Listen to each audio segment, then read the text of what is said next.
Bonjour tout le monde, mon nom c'est Solange Thibodeau, alias Solange Bonheur. Je suis l'auteur du livre de la COVID-19 à la dictature mondiale. Je vous rappelle que vous pouvez toujours vous le procurer en format papier sur Amazon et aussi en format numérique à ma première publication de ma page Facebook. Alors, n'oubliez pas de liker, de vous abonner. Vous serez toujours au courant de chacune des vidéos que je vais faire du lundi au vendredi. Et les vidéos seront mises sur YouTube à 7 heures tous les matins de la semaine. J'en étais rendue au 21e épisode. Et je vous parlais de l'entretien avec l'avocat du docteur Christian Perron qui s'appelle Maître Thomas Benage. Le professeur Perron a été entendu le 13 septembre 2022 par la Chambre disciplinaire d'Île-de-France de l'Ordre des médecins. Que lui était-il reproché? Alors, on demande à son avocat cette question-là. Et l'avocat répond, en 2020, lors de la crise de la COVID, le Conseil national de l'Ordre des médecins, le CNOM, a porté plainte devant les juridictions ordinales contre ceux qui ont commis l'imprudence de s'exprimer dans les médias.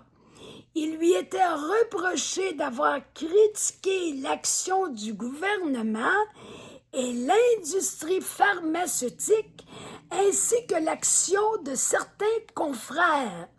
Il lui était reproché, en fait, d'avoir apporté une voix discordante sur de nombreux sujets comme la vaccination, les masques, les traitements, et de ne pas avoir eu la même ligne de pensée que celle du gouvernement. Oh, que c'est grave! Faut pas dire le contraire du gouvernement, même quand ils connaissent pas ça, la médecine, les politiciens. Alors que lui, c'est un spécialiste de renommée mondiale. Faut pas l'oublier. Le professeur Perron et son avocat, Maître Thomas Benage, lors de la manifestation de soutien du 13 septembre 2022, Luc Noubou, Max PPP. On continue l'entretien. Deuxième question.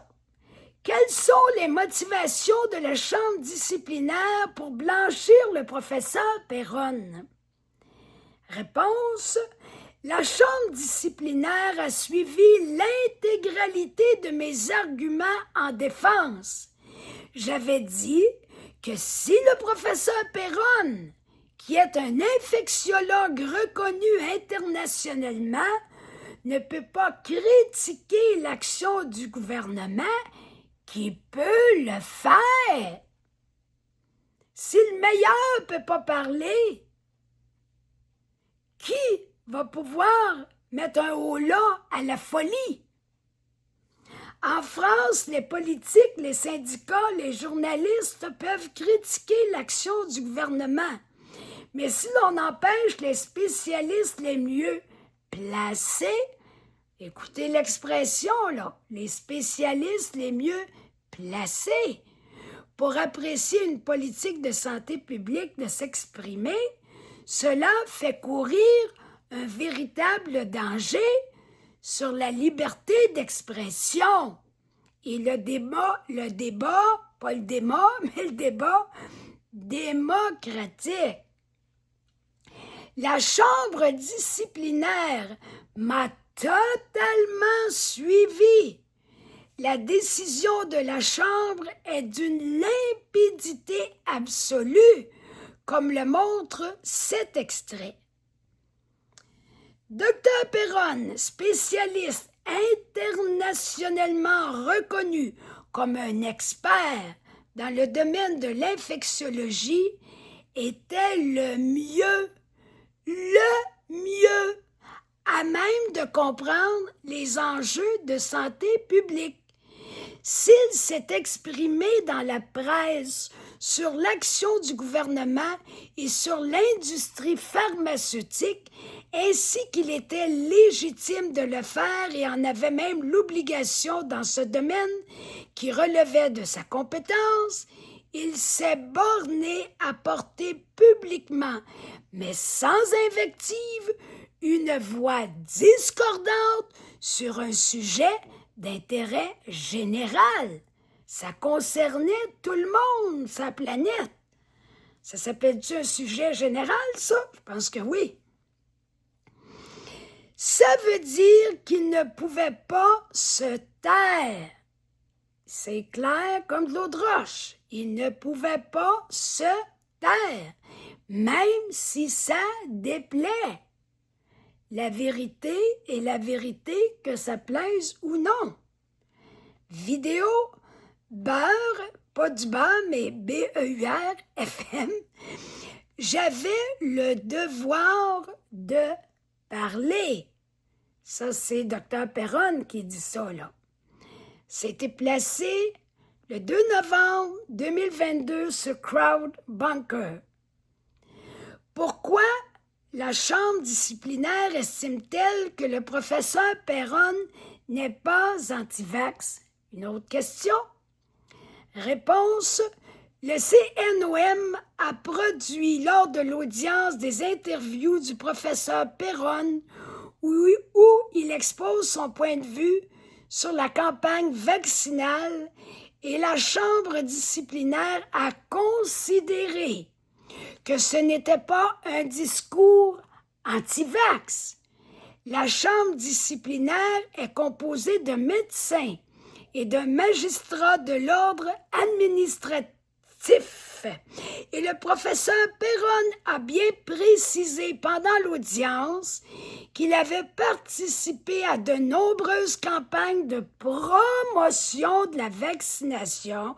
Il a participé à de nombreuses campagnes de promotion de la vaccination. On peut-tu dire qu'il est contre les vaccins?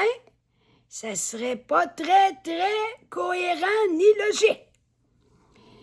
OK, il a participé à tout ça dans le monde auprès de rien de moins que l'OMS, qu'il a promu la vaccination durant toute sa carrière, une longue carrière de quelques dizaines d'années, et que là, sur cette campagne, dis-je, il apporte une voix discordante.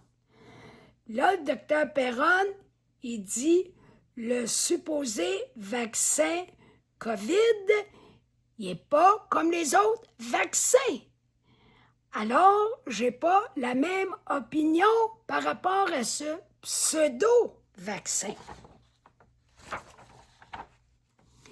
C'est impossible de qualifier le professeur d'anti-vax, car c'est un des médecins sur cette planète qui a le plus contribué à la vaccination. Comment oser dire que c'est un anti-vax? Ça me dépasse. C'est pour cela que pour cette campagne, il était le plus à même de faire part de son expérience et de pointer du doigt ce qui lui semblait être anormal. C'est complètement ahurissant de le traiter d'anti-vax. Il ne ressort d'aucune des pièces du dossier que les propos du docteur Perron n'entraient pas dans le cadre de la crise sanitaire et qu'à quelconque moment il aurait appelé à la violence ou incité à la haine ou eu un discours anti-vax. Je vais vous laisser sur ces mots pour cette semaine. On est déjà vendredi. Je vous souhaite une belle fin de semaine Et on continue la lecture. Nous sommes déjà rendus à la page 61. On va continuer lundi prochain et je vous invite à vous procurer mon livre, que ce soit par Amazon ou bien d'aller l'imprimer avec le format numérique que vous pouvez aller chercher sur Facebook, parce que de cette façon-là, vous pouvez mieux me suivre. Et vous allez pouvoir aller voir aussi les vidéos qui viennent confirmer tout ce que je dis. Parce que moi, tout ce que j'apporte, c'est un peu comme une journaliste qui va chercher des informations. Je vous les amène. Alors, prenez le temps d'aller écouter les vidéos. C'est des confirmations complémentaires qui sont apportées et il y a souvent aussi beaucoup d'autres informations complémentaires. Alors, ça vaut vraiment la peine de pouvoir, en même temps que vous m'écoutez sur YouTube, d'avoir le livre, le vrai livre en format papier ou de l'avoir imprimé là, avec le format numérique. C'est l'idéal d'avoir les deux. OK? Fait qu'à bientôt! À lundi! Bonne fin de semaine!